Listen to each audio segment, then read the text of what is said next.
Okay, so this is part two. If you haven't watched the first short, go watch part one so that this will make sense. But like I was saying, the pay at this current company is decent, but did I take a pay cut? Yes, but I was not looking at that because at the end of the day, baby, I know where my help comes from, and I'm also not a paper chaser. I'm a God chaser. So make no mistakes when I say God has always taken care of me. Even in my broke days when I was in credit card debt, okay? When I had so much debt, didn't know what I was gonna do. I remember God saying, when I got a bonus at one of the companies I worked for previously, and I was going to take that bonus and split it towards, different credit cards that I owed on, right? And I remember God speaking to me. He said, do you want to pay a portion or do you want to pay all of it? I said, all of it. He said, well, take that money and you're sowing it as a first fruit into the church that I was currently attending, which was Change Church with Dr. Darius Daniels. And I took that bonus and I sowed it. And I kid you not, a couple months later, I became debt free.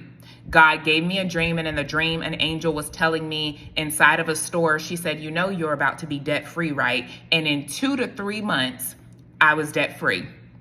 Okay, so when I tell you I trust the provider, right? He is the source and the provider, capital P, capital S. Provider and source. That comes from God. And when God tells you to go into a place, even if you're like, man, I'm not used to this pay, I want to get this pay, I know what I'm worth, blah, blah, blah. I knew what I was worth. Like I said, I took this current position because I knew it was the door that God was opening for me.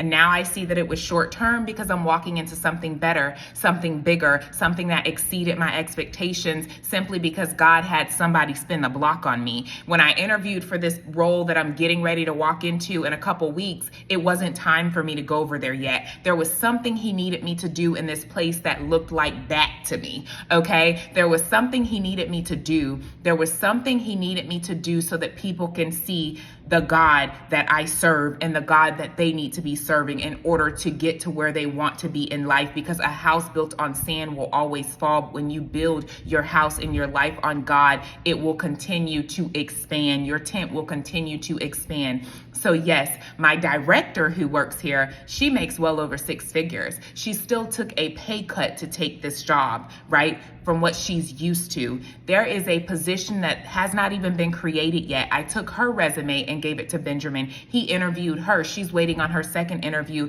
to be a director, or actually a VP at the company that I'm going to. She's gonna make more money than she's making here. So when I tell you God sent me over here like a headhunter recruiting for him, that's exactly what he did.